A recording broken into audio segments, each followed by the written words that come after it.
Hi, my name is Naji. I'm from CMS Electricom. Today we'll be discussing our CMS Engage dashboard.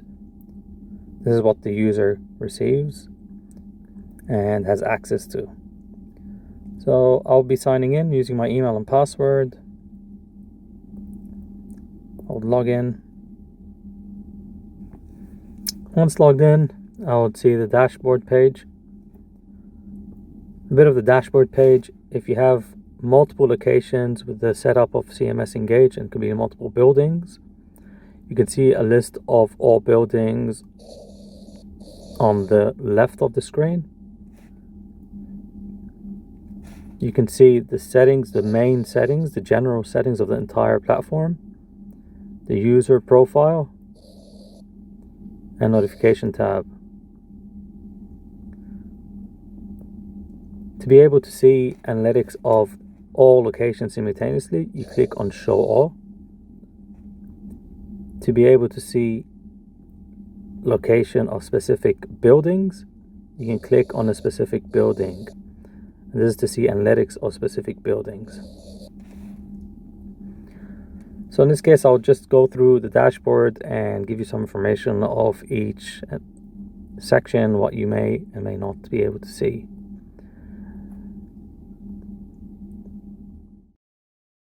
So we start by Show All. That way we can get analytics and data of all locations simultaneously. So things you can see are last 3 days real-time average occupancy. If you click on the info button, it will give you more information. This is calculations based on occupancy sensor to also actual hardware-based analytics. Active locations, also based on the occupancy sensor.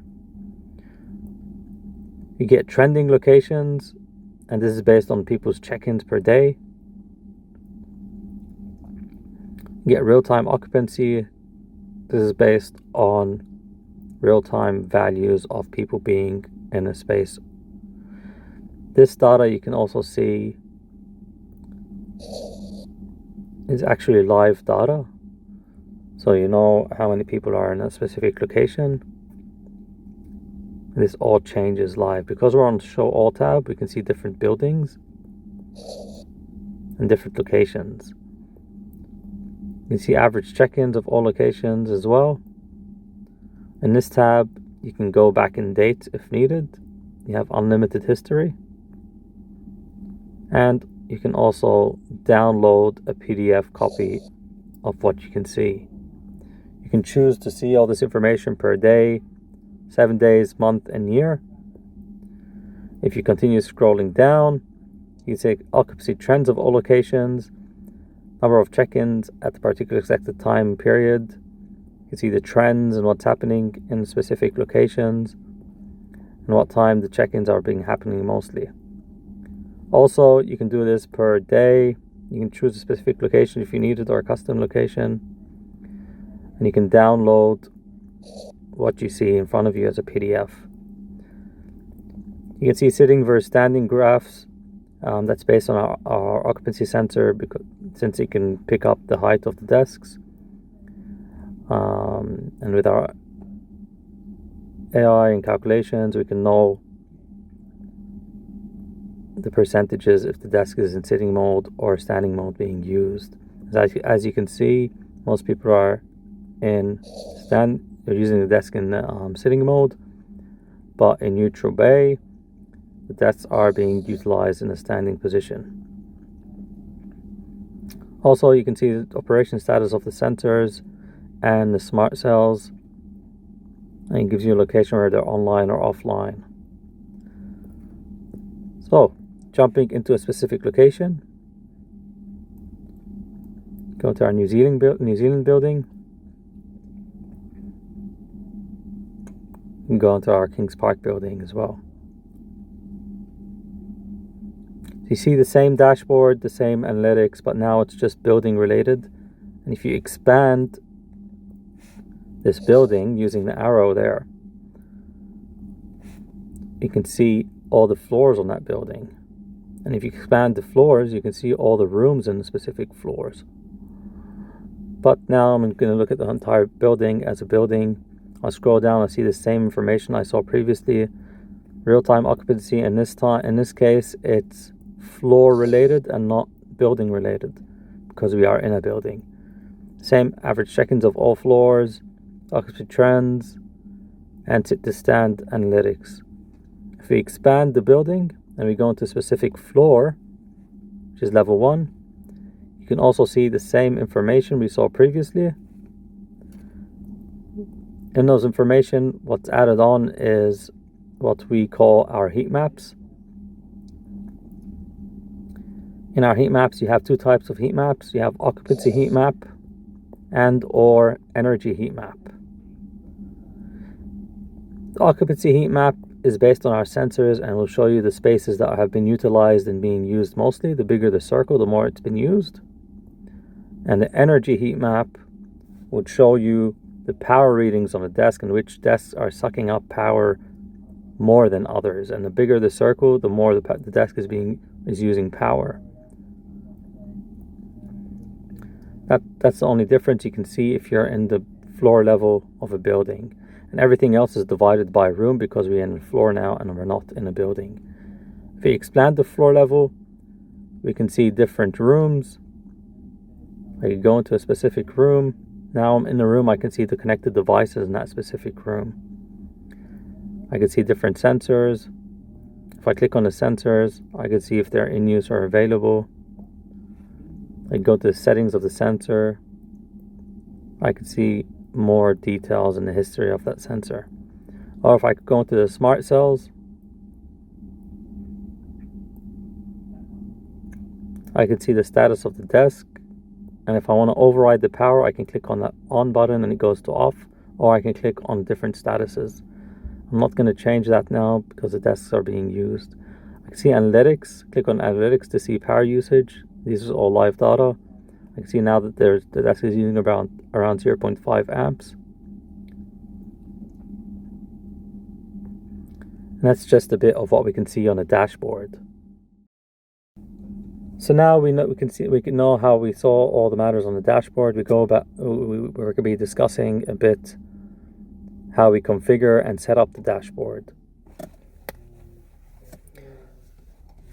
So we'll start with entering layouts and floor maps. We click on layouts. To begin with, we have to go on the specific building we want to configure. So I want to go into Kings Park, go into layouts. I already have a floor called level 1, which has a layout. But if I want to add another layout,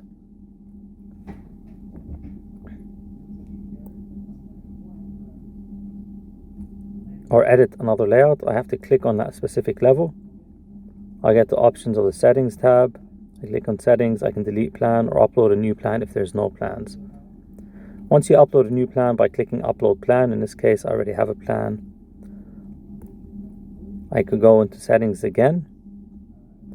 I can see at the bottom there's unallocated sensors or desks and allocated sensors or desks. So if it's unallocated, you get the list down here. And to allocate it, you just have to click on the device that you paired recently and you place it on the floor layout and you add it. Then it automatically comes on the floor layout. So that's D2, which I added now, and it becomes a part of the allocated list. If I want to delete it, I can just delete it as well from the allocated list and it'll go off the floor layout.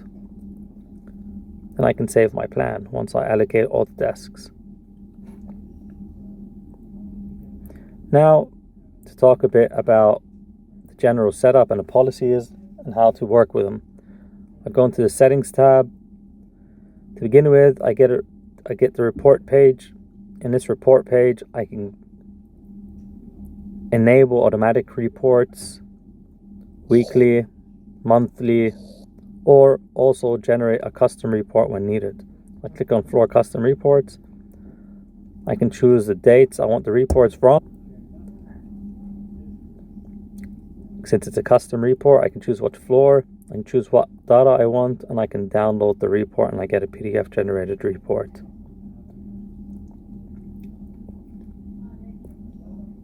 I can also get a booking data report to know who's booked the desks and when. I can do future bookings or past bookings. Also, I can choose a date and download the report. I can go into my gateway section to see how many gateways are connected and if they're online or offline. For admin usage, to allocate admins or floor managers to be able to check data for specific locations or rooms or even floors, I can just add new users by clicking add user. Once I add the user, I can give the user different type of access. Full access, that the user could be able to fully control the desks or override the power when needed. No access, they won't be able to see the location or the room. In this case, for example, Glenn can see admin in Kings Park, but cannot see the booth.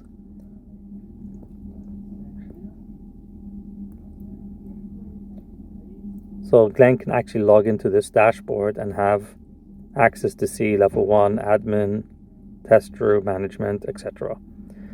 To be able to set policies, I click on the policies section. These are default values that we provide in the system. Standby time, maximum time a sensor can maintain its state in use or meeting state with no detection. Booking time tolerance, maximum time for which a book place won't be disturbed. Meeting time tolerance, maximum time which a meeting won't be disturbed when the desk is in meeting room or away from desk mode. RFID tolerance is when you want to use the RFID cards to tap into the desk and check in. And 8 hours, allocating 8 hours here will give the user an automatic 8 hours booking once they tap the card on the desk. And after the 8 hours, if the user doesn't tap out, then the desk would automatically release to cleaning mode. Booking day tolerance, also I have 10 days here. This reflects on the booking app, and the users will be able to see and have the capability to book 10 days ahead if needed. To add new users, I can either configure them through single sign-on and Azure AD.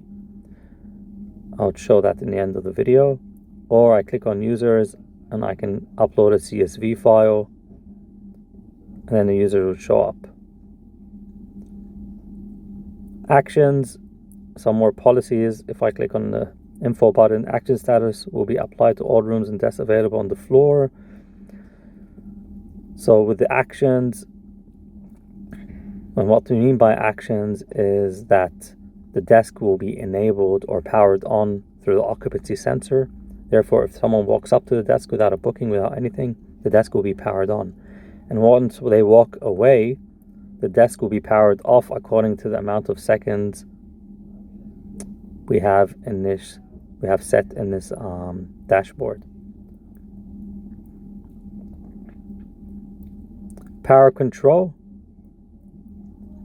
We can enable always on power to desks by just clicking edit, clicking power on, locking the power to be on. If it's a one-time use that you want power to be on all desks, you don't lock it, you just click save. And if you always want the power to be on whatever state the desk is on, you lock the feature. In this case, I'm going to click cancel since we have people working on the desks. You can also, in both actions and power control, do it desk by desk or room by room. For example, I can do entire booth, or I can do entire admin or management room, or I can click on specific desks in management room by expanding it. Auto release is our feature which releases the desk from a specific state to a specific state automatically. In this case, we have our desk released from cleaning mode to available mode in a matter of 10 seconds, since we don't use or utilize cleaners in this location. So we would not want the cleaning mode status. So after the desk has been used and released, it will go to available. Also, we can allocate this feature to specific rooms or specific desks if needed, if you don't need to do it on an entire building.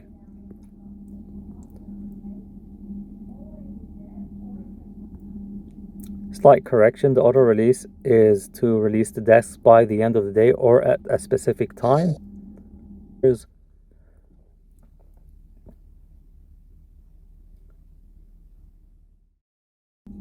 While if you want the desk to be released after a specific command has been gone through, for example, after a booking has been completed and the desk is going to cleaning mode, you want it to go directly to available mode, you can do that through the trigger action section.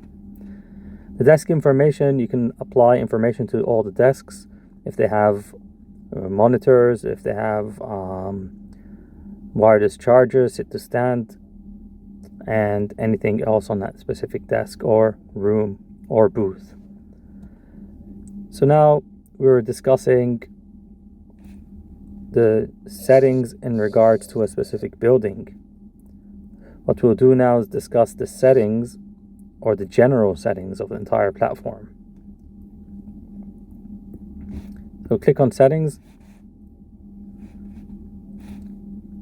or the general settings. You can see we can activate all location monthly reports or all location weekly reports.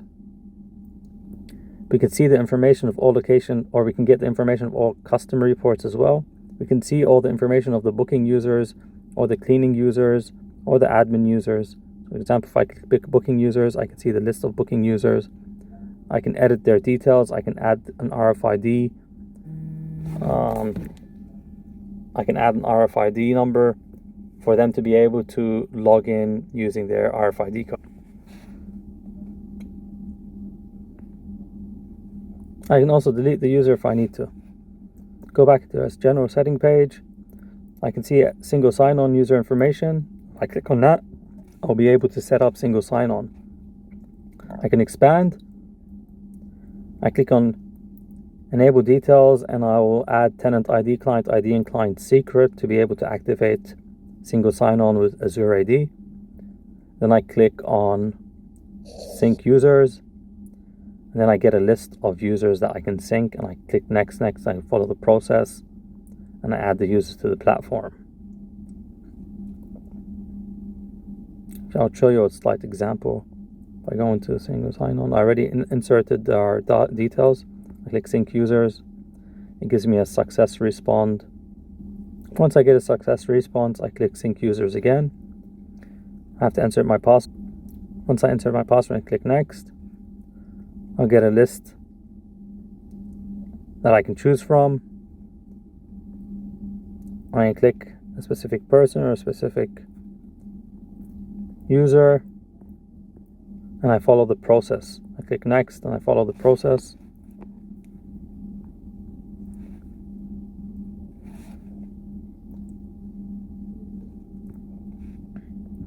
Going back to our general settings, if I have kiosks set up, I can see all the kiosk informations by clicking on kiosk screen allocations. I can see where they've been allocated, the IP address, the ID of the kiosk, what floor and how many times it's been logged in and when it was logged in. If I go into our user